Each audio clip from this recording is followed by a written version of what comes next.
Welcome to நலம்தானா channel. எல்லோரும் நலம்தானா. அதனால் first time பார்க்குறீங்க அப்படின்னா சப்ஸ்கிரைப் பண்ணிக்கோங்க.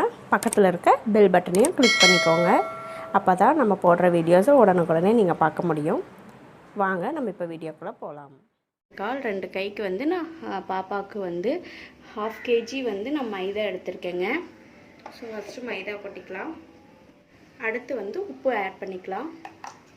ஒன்றும் இல்லைங்க, எப்பவும் போல் நம்ம சப்பாத்தி மாவு பரோட்டா மாவெல்லாம் பிணையிறோம் இல்லைங்களா, அது மாதிரி பிணையிறது தாங்க. ஸோ இதெல்லாம் ஆட் பண்ணிக்கலாம். கொஞ்சம் எண்ணெய் ஊற்றிக்கலாம்.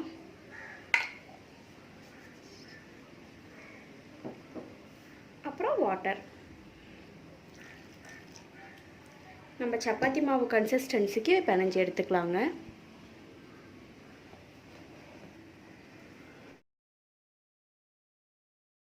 ஸோ இந்த மாதிரி கன்சிஸ்டன்சிக்கு பிணைஞ்சி எடுத்தாச்சுங்க.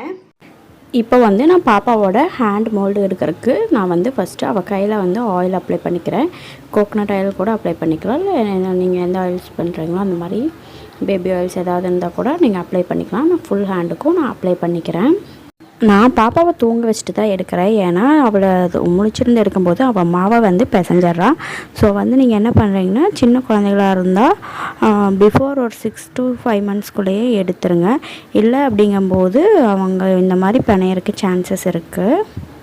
ஆனால் அந்த மைதா மாவு பிசைஞ்சு வச்சுருந்ததில் நான் பாப்பாவோட கையை வச்சு அழுத்தி மோல்டு எடுக்க போகிறேன்.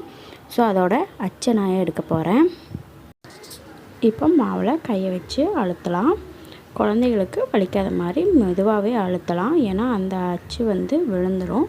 ஸோ கை விரல்கள் அந்த உள்ளங்கை எல்லாமே அச்சு வந்து விழுகிற மாதிரி அழுத்திக்கோங்க. நல்லா அழுத்திக்கோங்க. நான் இப்போ எடுக்க போகிறேன் பாப்பாவோட ஹேண்டை. பொறுமையாக எடுங்க. பார்த்தீங்களா, அச்சு வந்து விழுந்துடுச்சு. நான் காட்டுறேன் பாருங்கள். இதான் பாப்பாவோட ஒரு கையோட அச்சு.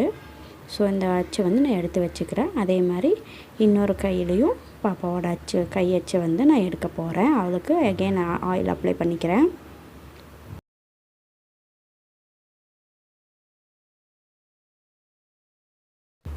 இப்போ நம்ம பாப்பாவோட 2 கைகளோட அச்சையும் நம்ம எடுத்தாச்சு. இதை தனியாக வச்சிடலாம். அடுத்தது கால்களோட அச்சு எடுக்கலாம் வாங்க. கால்களுக்கும் அதே மாதிரி தேவையான அளவு ரவுண்ட் ஷேப்பில் எடுத்து வச்சுக்கிட்டு பாப்பாவோட காலில் ஆயில் அப்ளை பண்ணிட்டேன். ஆயில் அப்ளை பண்ணிவிட்டு அகெயின் வந்து ஒவ்வொரு காலாக தான் நான் வச்சு அச்சு எடுக்க போகிறேங்க. ஸோ பொறுமையாக அச்சு வந்து கால்களை வலிக்காமல் அழுத்தி எடுத்துக்கோங்க. ஸோ பாருங்கள், பாப்பா வந்து நின்றுட்டுருக்கா. ஸோ ஒரு கால் அச்சு வந்து விழுந்துடுச்சு. அடுத்தது இதையும் வச்சு நான் பாப்பாவோட கால் அச்சு வந்து எடுக்கிறேன்.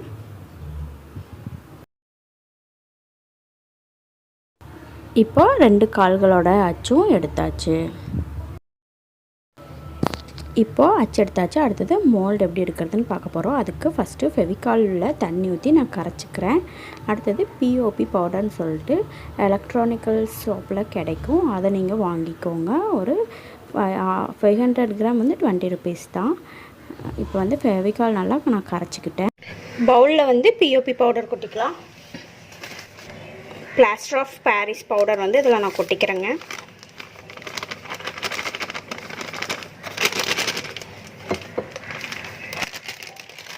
இந்த அளவுக்கு இருந்தாவே போடுங்க. 1 கப் எடுத்திருக்கேங்க.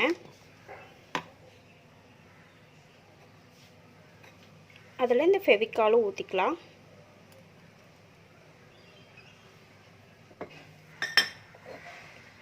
வாட்டர் கொஞ்சம் மிக்ஸ் பண்ணிக்கலாம். இப்போ அதை நல்லா வந்து நம்ம மிக்ஸ் பண்ணிக்கலாம். ஸ்பூனில் கொஞ்சம் மிக்ஸ் பண்ணிட்டு அப்புறம் பீட்டர் வச்சு நீங்கள் நல்லா மிக்ஸ் பண்ணிக்கோங்க. இப்போ வந்து கொஞ்சம் வாட்டர் ஆட் பண்ணிக்கலாம். ரொம்ப கெட்டியாக இருந்ததுன்னா கொஞ்சம் வாட்டர் ஆட் பண்ணி மிக்ஸ் பண்ணிக்கோங்க. ஸ்பூனில் நான் இதை எடுத்து ஊற்றிக்கிறேன்.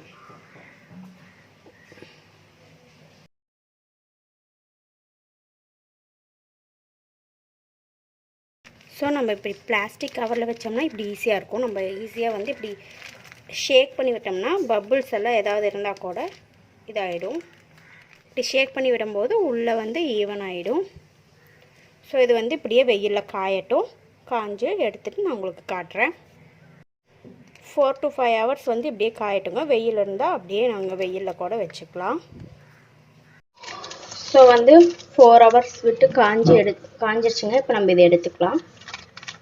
ஸோ மெதுவாக கையை விட்டு இப்படி மெதுவாக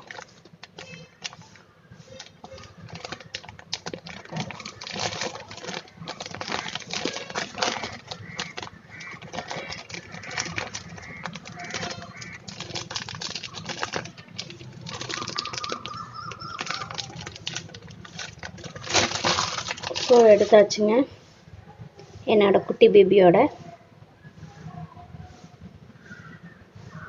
ஹேண்ட்.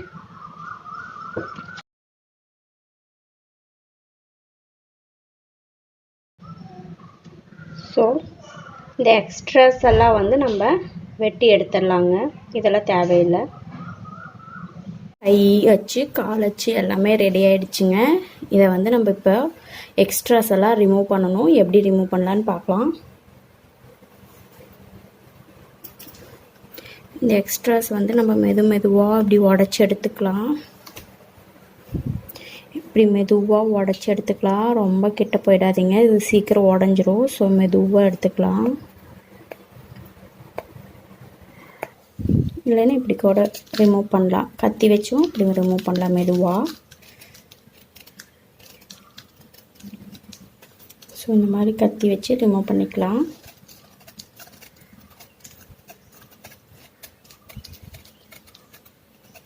எது பண்ணாலும் மெதுவாக பண்ணுங்க.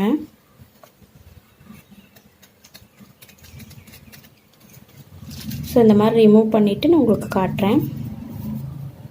நம்ம இதை வந்து ஸ்ப்ரே பண்ண போகிறோம். நான் பாப்பாவோட கையச்சும் காலச்சும் வந்து நான் எடுத்துட்டேன். மோல்டு வந்து நான் எடுத்துட்டேன். ஸோ அது கீழே ஒரு பேப்பர் போட்டு நான் வந்து காலை வச்சுக்கிறேன். பார்த்து பத்திரமா வைக்கணும். அடுத்தது இந்த காலும் வச்சுக்கிறேன். இதோ பாப்பாவோட கையச்சு அதுவும் வச்சிடுறேன். அடுத்தது இந்த கையும் வச்சிடுறேன். ஃபஸ்ட்டு வந்து நான் இந்த மாதிரி ஒரு பெயிண்ட் வச்சுருக்கேன். ஸ்ப்ரே பெயிண்ட் தான் வச்சுருக்கேன். நான் அதை நல்லா குலுக்கிட்டு நான் இதில் வந்து ஸ்ப்ரே பண்ண போகிறேன்.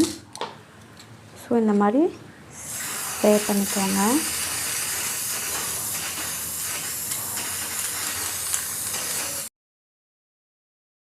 இது வந்து பார்த்திங்கன்னா நாங்கள் இப்படி செஞ்சு எங்களோட குழந்தைக்கு ஃபஸ்ட்டு பர்த்டேக்கு நாங்கள் கிஃப்ட் பண்ணோம். அவ்வளோதாங்க. நான் வந்து என்கிட்ட ஸ்ப்ரே பெயிண்ட் இருந்தங்க, நான் ஸ்ப்ரே பெயிண்ட் பண்ணிவிட்டேன். நீங்கள் வேணும்னா நீங்கள் பெயிண்ட் கூட பண்ணிக்கலாம். ஸோ இவ்வளோதான். இதை வந்து நம்ம ஃப்ரேம் பண்ணி வச்சுக்கலாம். நாங்கள் பாப்பாவோட ஃபோட்டோவை வச்சு 2 பக்கம் கையும் காலும் வச்சு ஃப்ரேம் பண்ணி மாட்டிட்டோங்க. இது மாதிரி மெமரபிள் லெக் அண்ட் மோல்டு உங்கள் குழந்தையோடது நீங்கள் எடுத்து வைக்கணுன்னா இந்த வீடியோவை யூஸ் பண்ணிக்கோங்க. இந்த வீடியோ உங்களுக்கு பிடிச்சிருந்தால் லைக் பண்ணுங்கள், ஷேர் பண்ணுங்கள், கமெண்ட் பண்ணுங்கள். தேங்க்யூ.